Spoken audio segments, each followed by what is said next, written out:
musical chairs with me, Cheer Up Charlie. And today we have the amazing, the wonderful. Look at him, he's wicked. However, he can be the hero of his own story when he flies off to Neverland. George Ure, everybody! Hello, hello, hello. Hey, how are you? I'm great. I'm so pleased to see you. I've been looking forward to this for ages. Me too. Yeah, but I'm all good, other than the tube strikes today, which were a nightmare. Yeah, I had to get a bike from Waterloo to my school today. Well, I tried a new route home, which was not a good idea when Oh, there was nothing happening. So it took me a 45-minute journey, took me about 2.5 hours. But I oh. had this to look forward to. So, it's all good. Yeah. So if you're ready, I'll jump into some questions. Let's go. So, what started off your love for musical theatre, and did you fall in love with the arts at a young age, like I did? Yes, I did. My mum and dad, I was very fortunate when I was younger. I grew up just outside of Glasgow, and there were just loads of opportunities Yeah. for all sorts of things, but particularly like drama, music, all that kind of thing. Oh, So awesome. I started as a musician really first. So I went to keyboard and piano lessons when I was 7. Here's my piano. And took to that. And then I started on the trumpet when I was 9 and I took to that. And then when I was 10, I think my mum and dad realised that I was probably just a bit of a show off at heart. And I was always acting out films in my living room and getting my mum to make me bits and bobs. My dad would buy me the props and all the rest of it. So they started the Children's Theatre where I come from, and they thought, right, let's take him down and try it out. And I quite honestly fell in love with it like immediately. And that was it. It just started a bit of a bad habit since then. Haven't got away from it. So, the more I speak and research, the more I realise that the arts training isn't cheap, and I already see the sacrifices that my parents make for me. So, where did you do your professional training, and do you think more needs to be done to help those with raw talent get the training that they deserve? Yeah, it's a really, really good point. Particularly because I work in musical theatre training. Uh, Alongside being an actor, I'm also a teacher, and I have worked in drama schools for a long time. I'm Yeah, currently the interim head of vocational studies. It's quite a long title at Urdang in London, and it's something that comes up a lot with us. In conversations with my colleagues.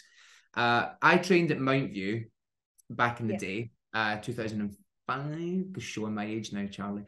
And I just couldn't have gone if I didn't get the scholarship that they gave yeah, me. It really was a life-changing opportunity because we most likely wouldn't be having this conversation had there not been funding available for me to go and do that. Because it is expensive. There's no two ways about it. And part of me is inclined to think, yeah, hopefully you get what you pay for. But it's very difficult when people are bursting with talent but don't have the funds available, particularly now, the way the world is at the moment. yeah, So yeah, I do quite strongly think that there needs to be some assessment of what's available. And I'm not talking at a professional training level because there still are, pots of money and programs and all that kind of thing. But I'm talking about pre-vocational, like when you're a kid and you're brilliant and you need to go and just have someone train you up and give you an outlet. Yeah, I think yeah. that's something that definitely is lacking and wasn't when I was younger. And that's what makes me sad is that I'm able to sit in the position that I'm in now because I didn't come from money, like my mum and Yeah. dad worked really hard, as I'm sure yours do, to allow me the opportunities that went on to then shape the rest of my life and earn me an income over the years. So it makes me sad that so many people are discouraged from a career in what we love because they can't afford it. It's not fair, really. So, what was your first big break, and do you remember where you were when you received the call? Oh yes, you never forget that one. So my big break, my first job was Wicked. In fact, there's the poster behind you on the corner. Yeah, I can Um, see it. I can see like the yeah, Glinda there. yeah, see Glinda poking out my bathroom. Yeah, that really has gone on to be kind of the story of my life, really. I was in my third year at drama school. And the show was only, it was only about, I think it was only a year old at that point. Yeah, it was about a year and a half old. I know that because I was there for the second birthday. I was in the show by that point. Hmm. Yeah, it was one of those jobs where as a third year, you're always waiting on the phone ringing. You know, you're just dying for your agent, if you've got one, to phone you up and say, you've got this, you've got that. So when Wicked came in, it was like, I wasn't phased by it because I'd kind of been prepping for it for about 2 years already. I was thinking that's the dream job. If that comes in, I know exactly what I'm going to do for it and all the rest of it. So I went through a very rigorous audition process. I think I went to 10 rounds over the course of months. I think it's a bit shorter now because a lot of these, the long running shows, they have a formula that works. But when I was going into that one, it was still really new. So I think they had to And kind I of, think it's still about 5 rounds over the course of yeah, about a yeah, month. it's still, you definitely still get put through your paces. But anyway, get through that whole process. And one of my best mates, who you probably know, Emily Tierney, she was in my class, and we've been friends ever, since then. She got offered the job on the Wednesday night at 5 to 6. I remember this because I then phoned my agent at 6 o'clock and was like, "She's got it. What about me?" And he was like, you know, if there's anything to know, we'll tell you. So that's fine. Thursday comes, and to my knowledge, I wasn't getting the job. So I was devastated, like proper devastated. And he'd said, come in on Friday, let's have a little chat about it. So I went into his office, and I'd only just signed with my agent by a couple of months. And we go in and we have a chat, and he's like, George, these things happen. Like, you've done well to get so far. You're in the final for a big job, and you should be proud of yourself. And I was like, I am, but I'm gutted. So anyway, by the time I'd got out of the office on the tube and back to college, I had a voicemail from the agent saying, wishing you'd stayed around 5 minutes longer, they've offered you the job. And I literally, my knees went weak and I hit the deck, and it was raining. I remember it was like something out of a movie. And all of my friends thought that, yeah, it was literally Charlie. I was like, ah. And I think my friends thought I was ill because I was like, couldn't breathe. And that was that. So yeah, I do remember that one very vividly. And that went on to then spark a relationship with the show that, is still kind of Yeah.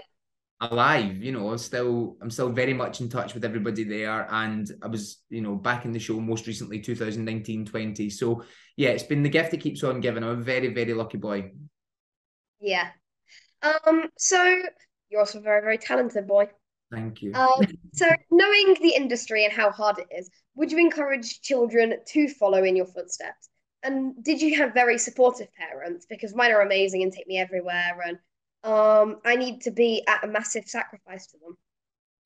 Yeah, I would encourage people to go for it, Charlie, and I'll tell you why. Because if it's what you're dying to do more than anything, nothing will kind of nothing will kind of scratch it until you get your shot.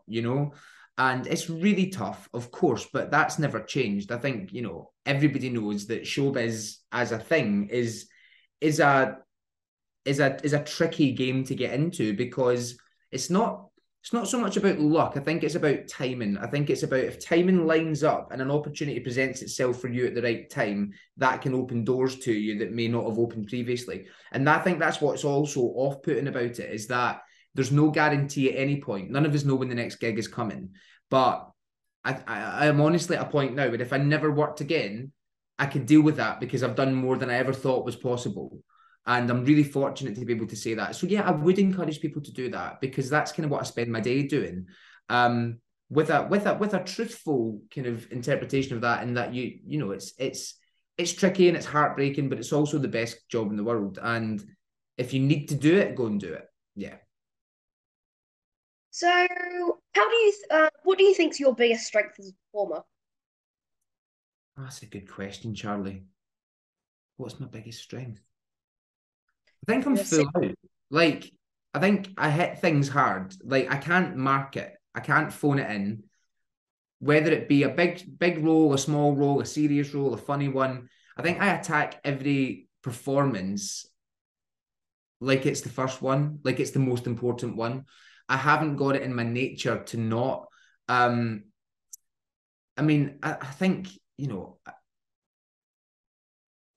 as a singer, I've kind of managed to get a lot of the opportunities I've got because I can sing, you know. But I think first and foremost, all of us are actors, and if you can engage with what you're doing and tell the story truthfully, then that's the job really. And I Yeah. think that maybe I'm a bit of a chameleon. Maybe that's it. Maybe I can chuck myself into lots of different types of things. Yeah. Oh, that's cool. So you sing for so many other people. When are you going to do the George show? I'd make a good backing singer. I, you're hired. Let's do it. Come on. Give you a number. We'll do a duet. We should do it. Let's do it. Let's sing. Let's do a Zoom. Let's do a duet on Zoom. Oh. Not tonight. We'll rehearse it first. Then we can put it out. Yeah, yeah, Deal? yeah. Deal, Deal. deal. But yeah, so when is it coming? When? Soon. Well, do you know what? I would love to do a night of me. It sounds really egotistical. I'd love to do a night where I could get some of my besties who are all amazingly talented and just have a proper jam. You know, I did Just one have years a ago, but karaoke in front of people. say that again. Just have a karaoke, but like in like a theatre or a cabaret bar in front Bad of people. idea. It's not a bad idea. No, I'll tell you what it Like, is that for her. You're like, I come think on. it's there's definitely I think all of us and everyone you chat to, I wondered if they would feel the same, that no matter what you've done and what you kind of can do, there's always an imposter syndrome that comes along with it. And it's that feeling of, oh God, why would I I'm not in anything at the minute. Nobody would want to see me. And I think, you know, it doesn't matter, because if I want to do it, I should do it. And maybe I'm a bit scared. I've done one and it was the most terrifying thing I've ever done. But by the time I'd finished it, I was absolutely on fire. I was buzzing about it. But I remember I've never been so nervous. It was in a really small theatre as well. And everybody was there. Crazy Cocks. No, it was years ago, before Crazy Cox was even a thing. It was at a place called You the should do Lancashire. the I should next do one. Crazy Cox. Yeah, okay. Right. Maybe, do you know what, Charlie? Maybe that's my plan for 2023. Maybe I'll put a That's show on. good. Only if you do it though. Okay. Okay, cool. Right, fine. Okay. That's a very good plan. My people speak to your people, right?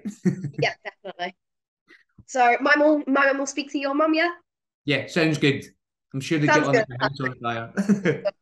So, my profile has grown in a very unconventional way due to the bullying that I received due to liking musicals. And the more time I spend at school and the older I become, I realize that I'm not the stereotypical boy because I don't fit the stereotype of what that is. And I'm really lucky that with my profile that is rapidly growing, I can help people understand that whatever we are is normal. And I'm speaking at two huge conventions soon. Watch this space. In fact, by the time this goes out, I've probably already spoken at one. But yeah, so I'm really excited about that. And they're about giving children a voice. So do you think that my generation ever has a hope of actually getting the acceptance? That's a big question. Yeah, I do. I'll tell you why, because people like you are at the front of it. I mean that, Charlie. It's amazing Thanks. what you've done. It's amazing. And I don't mind telling the story that I first reached out to you a couple of years ago, I think when it was all starting off, Yeah. because wonderful Jackie was kind of putting you right out there in the front, you know, and I thought, God, this little guy's, what's he up to? It's amazing. So that's when I'd hit you up first. So this has been a long time coming, really. Do I think, yes, I think that the world that you live in as a young person, as opposed to me, is vastly different in lots of ways, but not so different in other ways. In that I ran into all the same things. I was the kind of, oh God, he does the singing and dancing, he plays the trumpet, what an idiot, you know.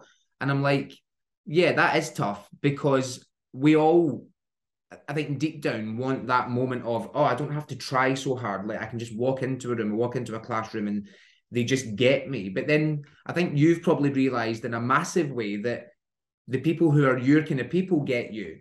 And that's Yeah. okay. Is that you've got your tribe of support that, I mean, this is not to patronize you, but at your age and with your lived experience, is astonishing to me that you've got the confidence and the smarts to be like, I'm all right, because I didn't have that. And I did care. But I still cared more about what I like to do. So I kept going. And it's so funny because all those people now, they look at the life that I've been lucky enough to live and they're like, oh my God, he's on the telly, he's in the West End. You're like, yeah, but you weren't finding it cool when I was 13. you know? Yeah. So yeah, I do think they will, because I think you are a firecracker and you won't give up. Hmm. So, have you ever suffered from bullying either as a child or in the industry? No, I've been very lucky, Charlie, that I honestly can't say that I have. I think I probably had an equal share of just getting the mick ripped out of you at school and all the rest of it. But no, I'm very lucky that I don't think, unless I've put it somewhere else, I don't think I was ever the victim of being bullied. Certainly not in the business. No, no, no, no. I mean, it's the most supportive industry. I mean, I've worked with people, I think one or two, that I think, I, oh, you're not my kind I of ask this person. question almost like every time I do an interview. I normally vary them, but this is a question that I normally ask every single time. And I think only about 4 or 5 times, maybe a couple more, out of like over the hundreds of interviews that I've done now, people have always gone, no, it's too supportive. There is barely any bullying. Yeah, I mean, honestly, from my point of view, it's just a different breed of people. And Hmm. like you're saying, it's like everybody, even I'm in my 30s now, it's still finding your tribe. It's going, you get me, I get you. We don't have to try so hard. Like, we understand each other. I can honestly say, I mean, I've been working for 15 years, and I've had one truly unpleasant experience with a manager, not an agent or anyone I was working for long term, but on like something where it really got to me and it made me quite ill. But at the end of that, I was able to go, that says so much more about you and your nasty poisonous energy than it does about me. And I can't let that filter into my life or my working life. And it was difficult, but that's only once, which I think is good going. And I've had the best time with the best people every time. So yeah, it's good. That's awesome. So, if you could give yourself some advice as a child, knowing what you know now as an adult, what would it be? Slow down. It'll all work out in the end. Don't be in a great big race to the finish. Yeah, enjoy the trip. I was, do you know what? As a kid, yeah, like, I was three places all at once. And I think that that didn't serve me well at times, because someone had to suffer along the way. So, in an attempt to make everybody happy, I always made someone mad, because I would pull out of something, or I'd let them down, or I'd pretend I didn't answer the phone, or, because I didn't want to not be in everything and every opportunity. And that took me a long time to work out, even as a student at drama school. I think, I definitely riled my teachers up at times, because I was spreading myself too thin, and all the adults in my life would say, "You're spreading yourself. You're working too hard. You're doing too many things." And it took me probably until I was in my 20s to just start streamlining a little bit and go, "You can't say yes to everybody, and you can't be at everyone's beck and call." Yeah, But yeah, little George, just chill, slow down. That's what I would tell him, because he went at 150 miles an hour. I mean, Big George doesn't really go any slower, but at least I know what I'm doing now. yeah. So, what's your dream role? And it's regardless of gender, animal, or just era in general. Mine's to play probably Beverly Bass and Come From Away. Oh, nice. Nice role. What's my dream role? Do you know what? I would have loved to have done Frankie Valli. That would have been cool. That came up way back when I was starting out. And the truth of the matter is, with that vocal quality, I think you've either got it or you've not. And I just didn't have it quite enough, which was a bit gutting. I'd love to do Seymour and Little Shop of Horrors. That Love to. would also be awesome. I would love that. But I had 4 dream jobs, Charlie, and I've ticked off 3 of them, so I can't complain. Yeah, that's pretty good. Can't complain. So, do you still get told off for something in particular? Mine's like I never stop talking, as same as you. I just never stop doing anything, and I also ask really pointless questions, which is why I love these because I can ask pointless questions, and then people have to answer them. Yeah, exactly, because you're the boss, right? You're in the chair. Do I get told off? I do talk. Sometimes I talk and don't listen. Sometimes I Mhm. don't let people get their word in. So maybe we're similar in that way. My mum tells me off for being too sensitive sometimes. She's like, "Oh God, what are you taking everything so seriously for?" Just I'm very sensitive. I'm a very yeah, sensitive being. I'm hypersensitive. I think it's just the arts people in general. I think we're just a sensitive bunch. But one of my best mates, Rob, he always says to me, if I'm having a bit of a wobble about something, he always goes, It just shows that you're emotionally aware and you're a real person and you've got feelings, and that's brilliant. And he always reassures me that it's okay. My other half has got his work cut out because my mood can sometimes just flip, usually when I'm hungry. Actually, I get really hangry. I don't know about you, but if I've not been fed, I'm like, why am I reassessing all of my life choices tonight? Why do I feel like I want to punch a window? It's like because you need a burger, you know? So Feed the beast or the beast kills. literally. So, what is something that no one until today knows about? And do you have like a special talent? Oh, Charlie, you're firing out these questions. They're good. What's something that somebody wouldn't know about me?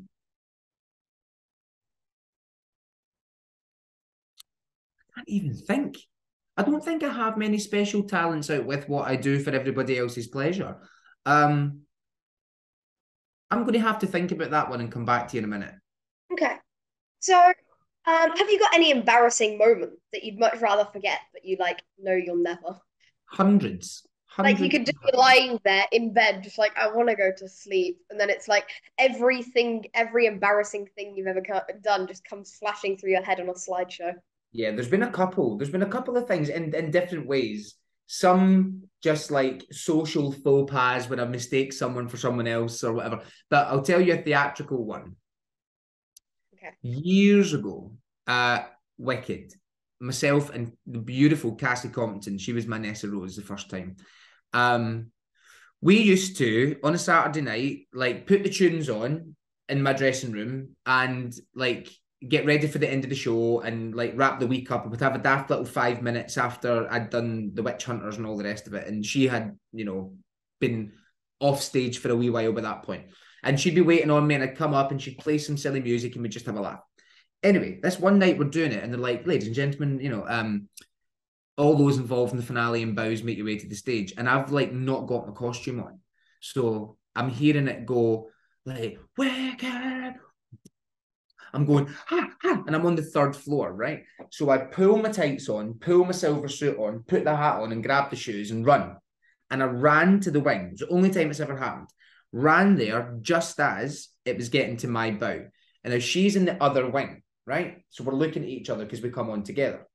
And we used to have, because everyone's got like a count of 8. So you've got da, da, da, da, da, da, da, da, go. And we used to have a little boogie opposite each other. And she's pointing at me going, I'm going. I'd pulled on my slippers, not my show shoe, on a Saturday night in the West End. And they were blue and bright and furry. So there I am in this silver suit, white tights, silver hat, and furry blue slippers. Well, I freaked because I thought, well, I can't take them off because then I'll fall. And I can't keep them on because I'll get fired.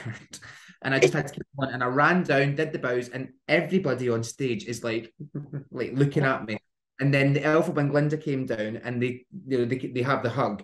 And I think it was Louise Dearman. And she just went, so I was like, oh.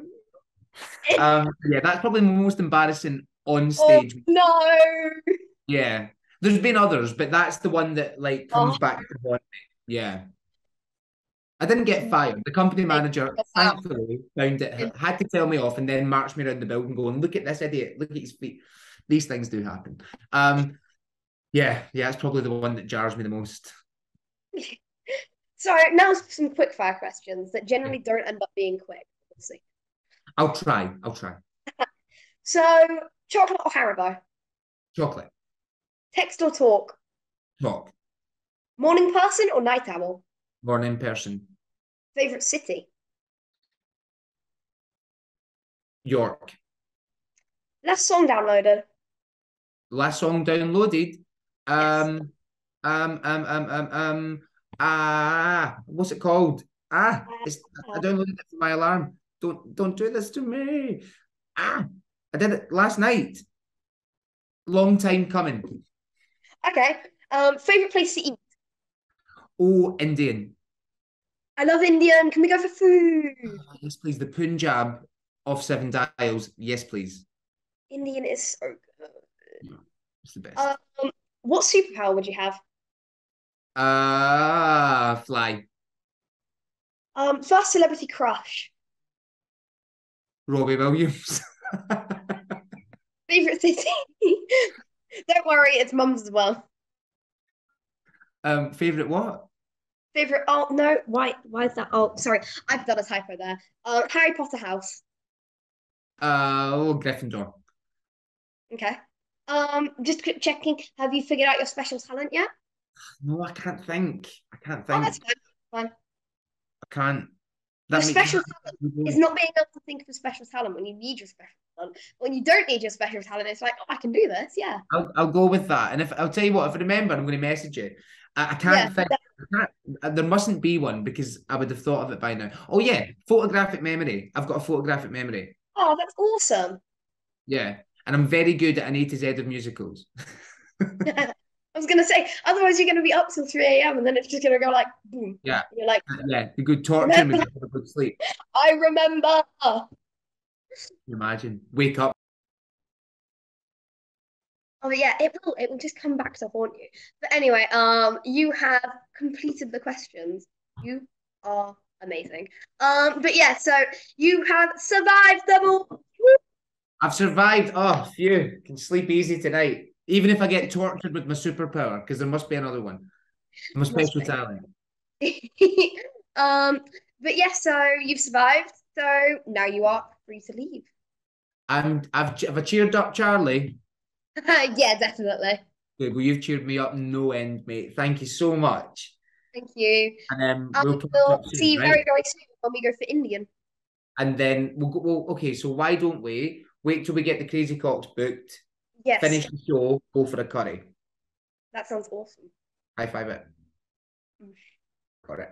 Sounds like an awesome plan. But anyway, thank you so much. Thank you. Bye then. See Bye. you soon. Bye. Bye.